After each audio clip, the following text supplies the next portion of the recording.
Welcome to this MindShareTV Sneak Peek as we gear up for the 16th Canadian EdTech AI Summit.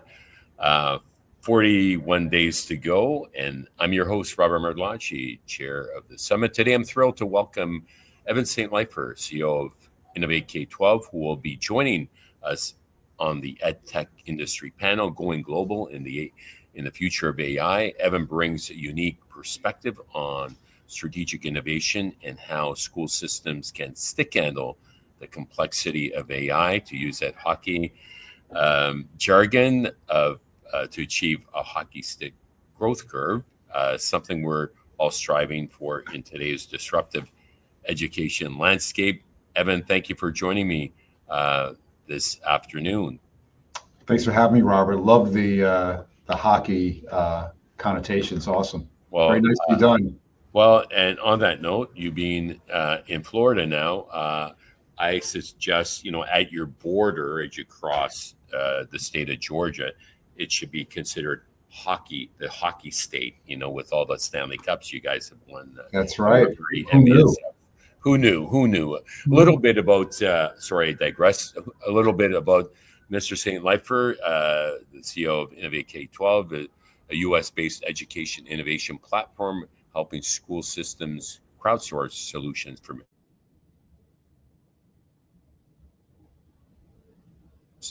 and communities, a strategic futurist and former journalist, and a VP at Scholastic back in the day. With decades of experience in K-12 innovation, Evan is known for building bridges between education systems and scalable, innovative ecosystems. His expertise spans strategic planning, organizational transformation, and leveraging AI to drive exponential impact in education.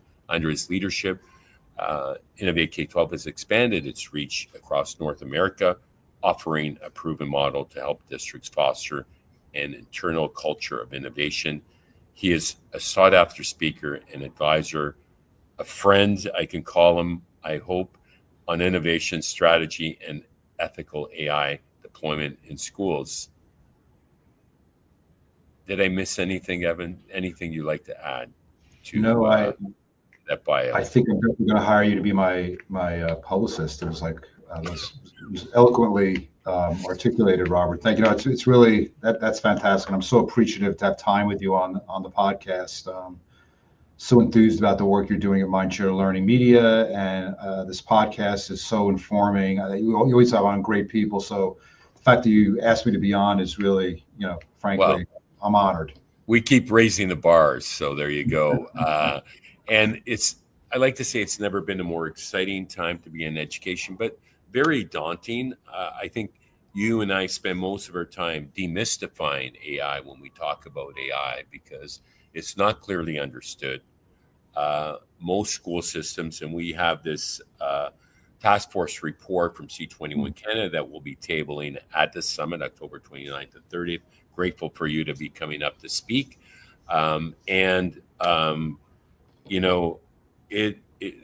We're at the early stages. If we equate it to the internet, when the internet came online, it took many years to get traction. This time around, when it comes to digital transformation, the acceleration is unprecedented. I feel overwhelmed at times. Talk to me about where we're at, how you see that aspect, and then give an overview of Innovate K-12 and your mission to build more innovative school systems.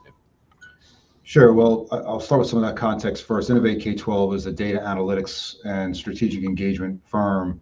We're really helping schools modernize and innovate in the way they run and operationalize, and that really begins and ends with strategic planning, right? We think about future planning, strategic planning, district improvement, school improvement, continuous improvement, all of that. There are ways to innovate on that, and we are, AI is at the center for us in the way we're helping school districts both do things more efficiently, more feasibly, more cost effectively, with greater speed, but greater depth at the same time. I think that's really it. Is we just want to help schools be more efficient in terms of the And we can take that apart. We can unpack that more, Robert, Mhm. more about AI and innovation. From a longitudinal perspective, um, while it is the early stages, you're right. And you and I, whether we want to admit it or not, we reluctantly will admit the fact that we were actually around at the dawning of the internet. I was actually a journalist at the time and reported on the unfolding and emergence of the internet, which was called the information superhighway for those pundits who might remember that as trivia. And We before do. that, the National Information Superhighway by Gore. Bottom line is that AI is moving so much faster. AI is around us already. When people are using Microsoft and all these different tools, and there's Copilot, and now it's integrated into Google, it's already into our habits. Whether you've downloaded the ChatGPT app or not, AI is all around us already operating. So I think we need to be, understanding of that, and at the same time educating ourselves. And there are people like us and yourself that need to take responsibility for helping school district communities learn properly, make sure that there are the proper guide rails in place, because AI has great power to help and create efficiency and obviously transform the way we do things. But there are also safeguards that people need to be aware of, both legal, security-wise, intellectual property-wise. So I'll pause there. Yeah, 100%. Thank you so much for that. You spent your career helping organizations navigate complexity. How are school systems currently grappling with the disruptive force of AI? I know you have a use case, if you will, in the state of Florida that where you were instrumental in guiding them. Perhaps you can unpack a bit of that, because most are at the piloting stage, establishing their guiding principles. There's a lot of moving parts, but the biggest thing that I see is demystifying AI, bringing the ecosystem together, which we're doing at our EdTech Summit. We're bringing together the stakeholders. Oftentimes, school districts will plan, but without partners, stakeholder partners like parents, like students, like industry. Industry, EdTech companies are stakeholders, and you can't do it in isolation, because I'm hearing districts don't know what it's going to cost them. But if we work as an ecosystem, it really helps address some of these unknowns. Over to you. For sure. So I think in terms of where school districts are, and again, really, we'll just use the larger North America as an example, right? It's really like a continuum. And frankly, school districts are distributed all across that continuum of where they are in terms of their knowledge, acceptance, implementation of AI. And so we can talk about that in just a moment. I think the other thing we need to do is to divide the utility or the practical use. You mentioned, how do we demystify? Well, it's really in the utility, right? What are we using AI for? To keep things simple for districts. And the way I think about it, I really think about both inside the classroom and outside the classroom. I think about administration and operations, and I think about instruction, right? And so the way we approach AI with instruction is very, very different, right? Thanks for posting that. That's the website. And so point being that there are efficiencies. We could probably move a little faster on the administration side, again, with guardrails, but there's a lot more vetting that needs to be done in terms of instruction, because now you're giving great exposure to kids and students with AI.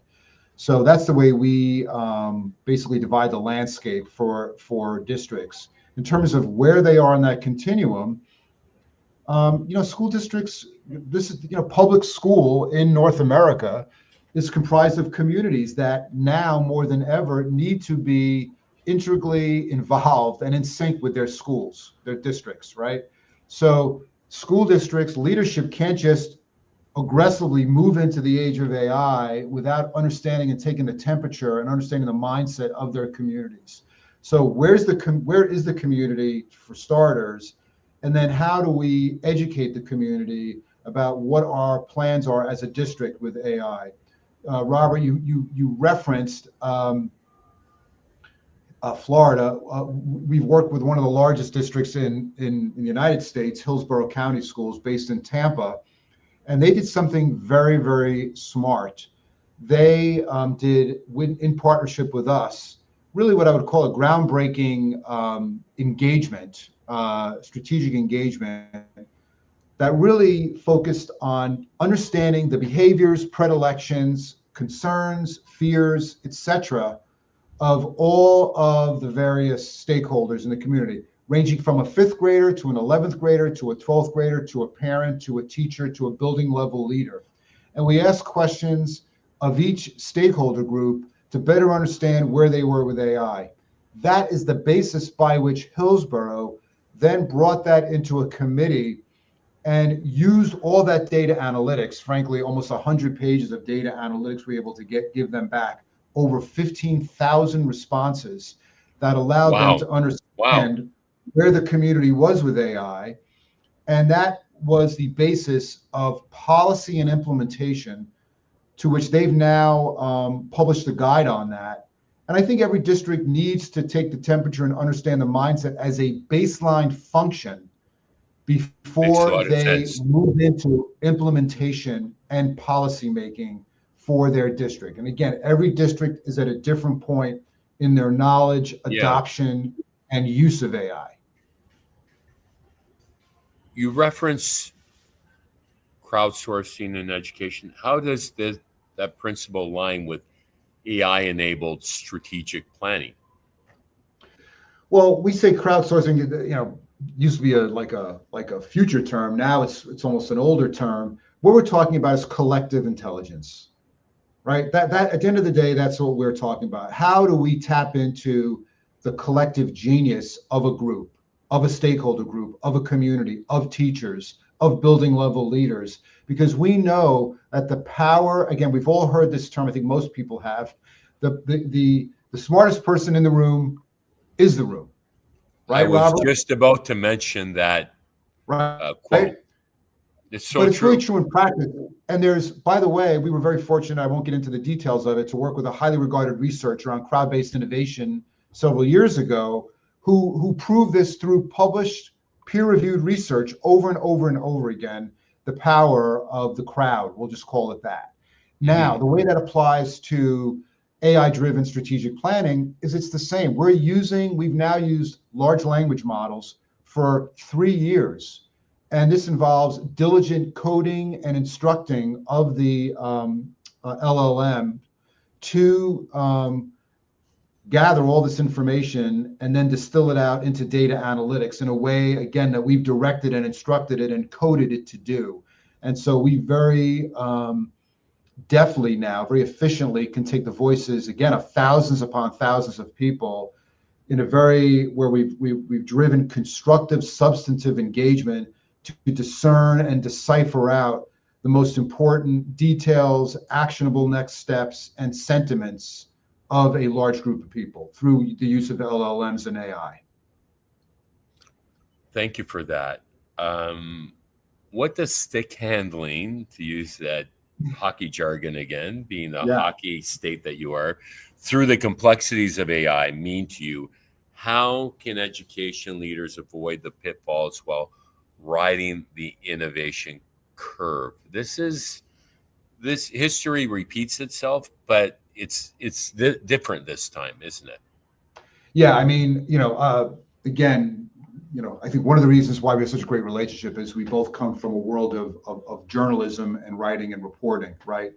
And as a former journalist, and in being in the publishing world, intellectual property, copyright, those have always been things that I've become intimately familiar with over many, many years. And so I think those issues, as well as, because we're in the realm of students, student data, security and privacy are really important things. These are premier legal issues that people running districts, whether you're the leadership team in the cabinet, you're the superintendent, and or the board, needs to understand that there are ramifications of the use of AI, and issues like security, issues like student privacy, other issues, or we could have a whole conversation separately, Robert, on that, on intellectual property, copyright, things like that, all come up and should be addressed before any meaningful activity takes place for a district in the way they're going to implement AI, because those are like critical things that they need to make sure they have their I's dotted and T's crossed on. Thank you again for that. When it comes to the theme of the summit, human-centered sustainable learning in an AI-inspired world, what's your take on balancing human ingenuity and machine intelligence in EdTech's future? You know, we've got some 500 EdTechs in Canada. You've got like 4,000 in the US. Everyone wants to make an impact. Not everyone's going to win or sustain or survive, because it comes down to your why, like, and balance, right? And understanding the impact. What's your take on that humanity piece? Because at the end of the day, it's about people. Well, I'm so glad you mentioned that, because one of the key facets of our work is being able to provide and humanizing the data. It's kind of interesting, right? Because we are using AI, ironically, to give voice to people, right? We've been living in a quantitative world forever, where people have to check a box or with a Likert scale. And now we're excited that we're teasing out voices. We want people to tell us their why, right? You mentioned that earlier, Robert.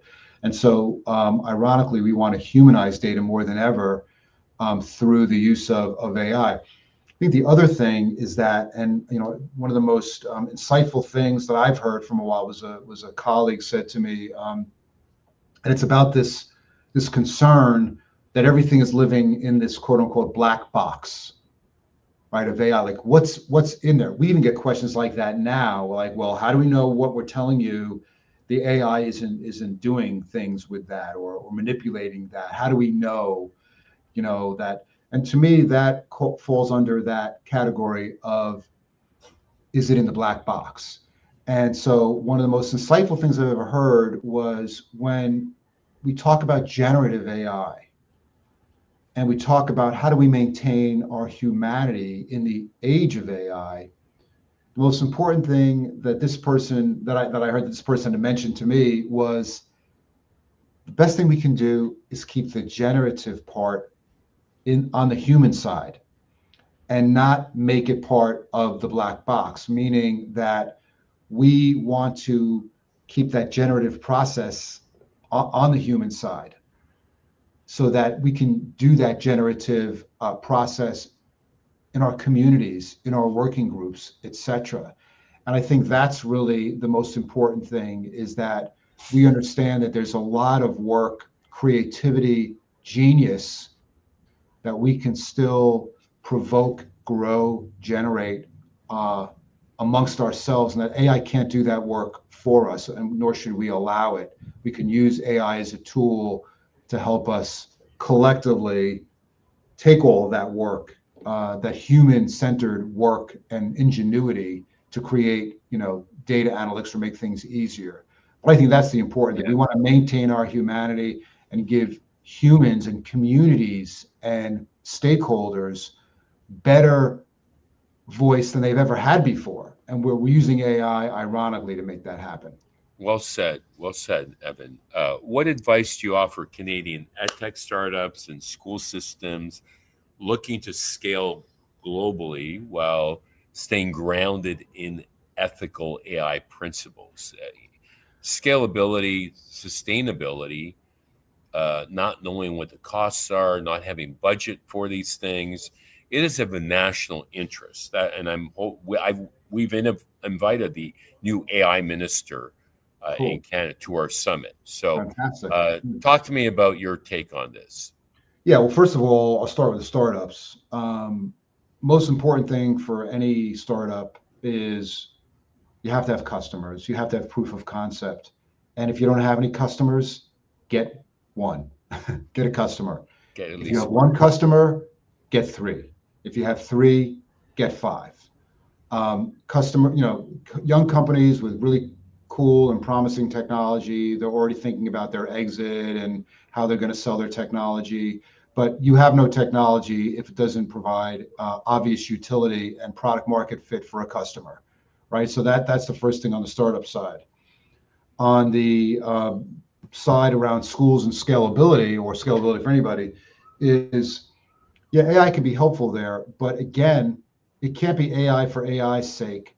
And it's funny because people ask me all the time, Evan, gee, school's going through such a difficult time. We're obviously having great challenges at the federal level with funding, and school districts are dealing with, public schools dealing with the incursion and the competitiveness of charters and archdiocese and school choice, which of course, we all want choice for all of our children. We want all of our kids to have the best education they can possibly get, right? We all agree with that.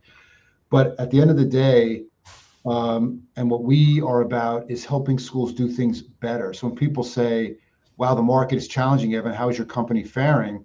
We say that is absolutely true, but we think we're in a good space, a good spot, because we're helping districts save money and do things more efficiently. Mm-hmm. And I think when we're talking about scaling, well, the first thing is we need to ensure that we have a viable product that has a utility and a very prevailing, obvious need to customers that is going to help them in this world, in this environment, do things more efficiently. Then scaling, that definitely takes a lot of time, because there are a lot of, I've seen, again, from my scholastic work over many, many years, I've seen innovative schools as in a school, and many, many promising concepts that simply could not be, that weren't scalable.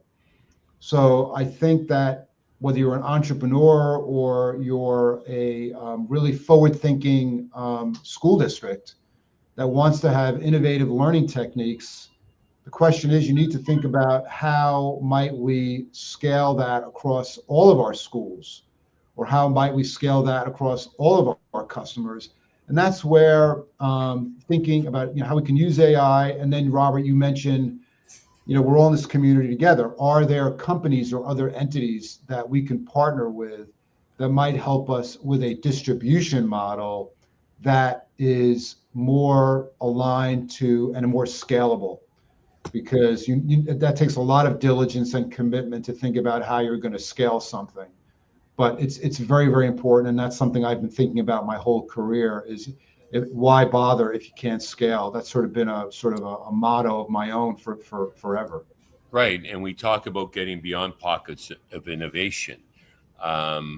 What's interesting, an observation that I've made over the years, is that we often hear education is slow to change, and business tends to be quicker. It's actually not true. It's a real misnomer that education tends to be more advanced than small business. Let's say small business as an example, because just the nature of business operators are dealing with day to day.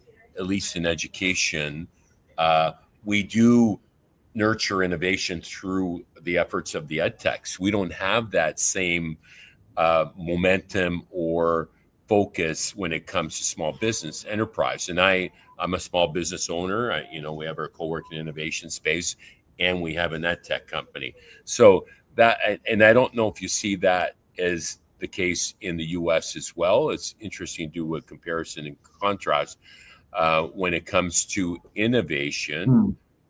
School districts actually are more innovative. They get a bad rap, and I think, generally speaking, education does attempt to innovate. If funding is always a limiting factor, as is the ability to upskill right today, because of costs and teacher shortages. You throw that variable in, right? That teacher shortages presents challenges and opportunities to infuse AI. Case in point, as a guide on the side for a teacher or a student where they are short-staffed, right?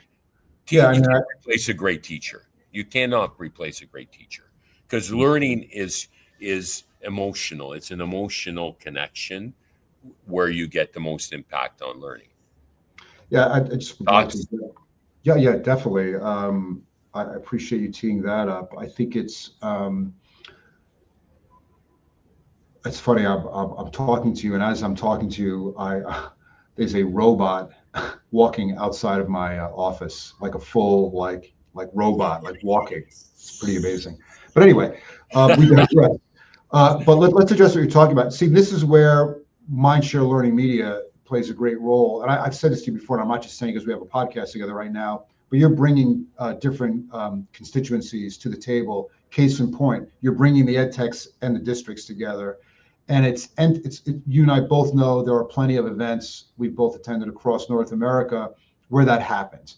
I can't speak to what degree that happens in the small business world, but I think it's these, like ERDI, Educational Research and Development Institute, by our friend Jen Ferrari, massively commingles R&D efforts by innovative small ed tech companies, and actually is in elbow to elbow with school leadership. That to me is huge. And do I think there are relationships that have formed that have given school districts innovative head starts? Absolutely. On new technologies and adoptions? Absolutely. Do I also believe that they have informed in an R&D way, those district leaders informed in an R&D way, those ed tech leaders about how they can tweak and calibrate their products? Absolutely. Do I think those things matter? Yes. So I agree with you that schools in some cases have taken on that adoption more quickly than small business. The other thing that people, although we have funding challenges, when we talk about the school and education market, the fact is the funding, for the most part, stays relatively stable. We're in some turbulent times now. Of course, if you're a small company, the question is what is your status in terms of whether your performance, where you're going to be next year, right? So schools aren't going anywhere. Public school districts aren't going anywhere, although some people might debate that. I think the technology opportunities are there. And I really think, just like a small business, Robert, depends on the leader. Right. If you have an active leader who has his or her eyes open about how they can innovate, then it's a question of how they can bring along the rest of their team. Well said. I'm saving the best question for last.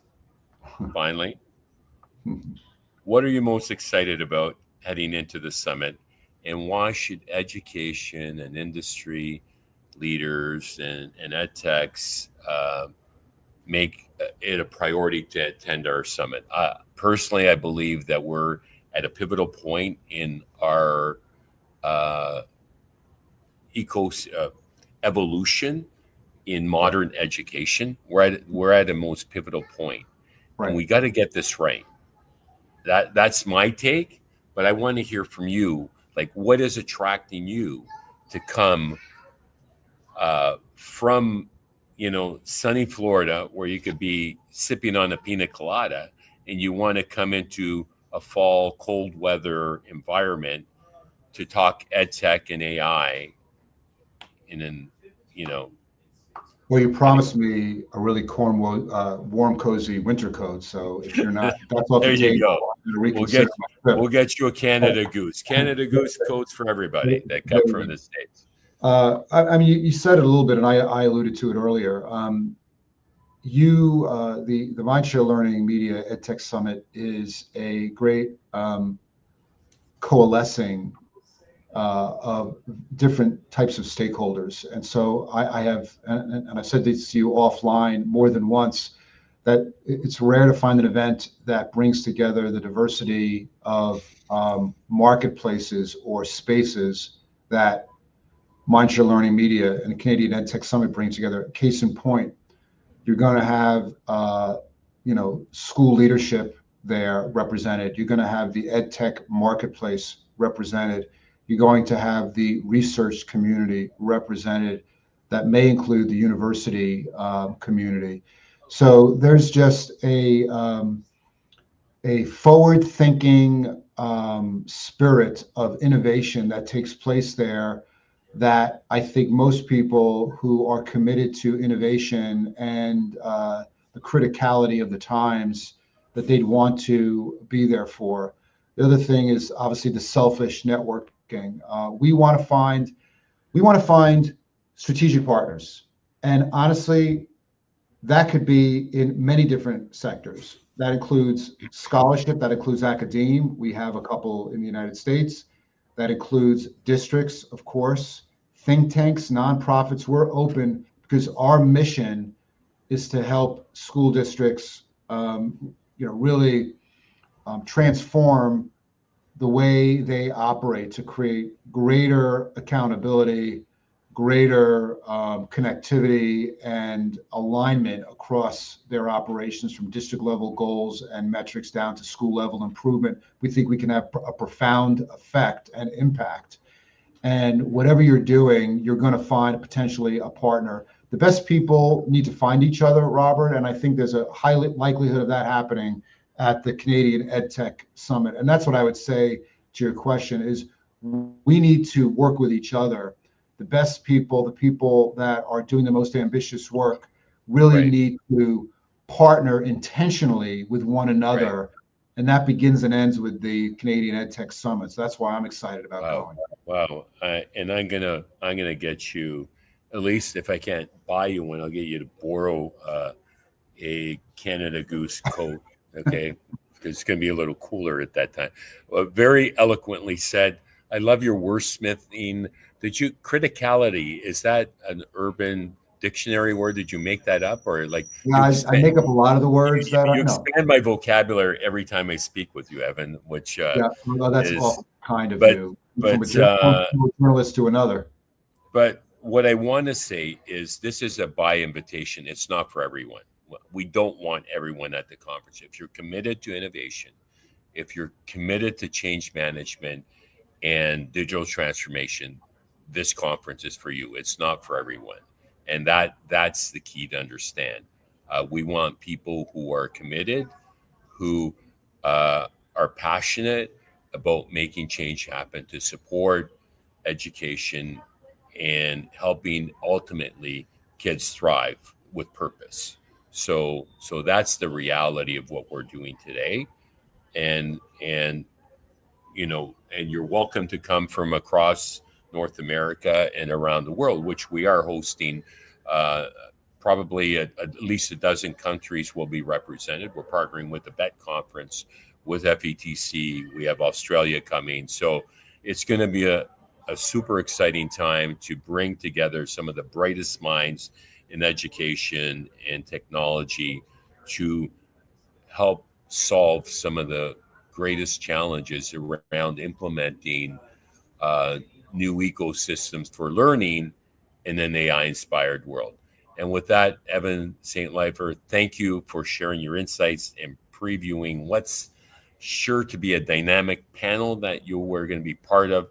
We can't wait to welcome you to Toronto this October 29th and 30th at the 16th Canadian EdTech Summit. At the home of AI, Dr. Hinton, Professor Emeritus, was the pioneer behind it. University of Toronto, #1 ranked university. If you haven't registered yet, go to the visit summit.canadianedtechalliance.com and join the conversation. We have a $100 discount coupon available till this Friday, Mindshare 100. And if that's not convincing enough, well, then talk to my wife. She will tell you why it's important. But with that, Evan St. Leifer, thank you again, CEO of Innovate K-12. My name is Robert Martellacci of the Mindshare Learning Port and chair of the 16th Canadian EdTech Summit. And until next time, stay healthy, stay safe, and keep the learning. Thank you, Robert. Thank you so much for having me. Pleasure. Thank you so much.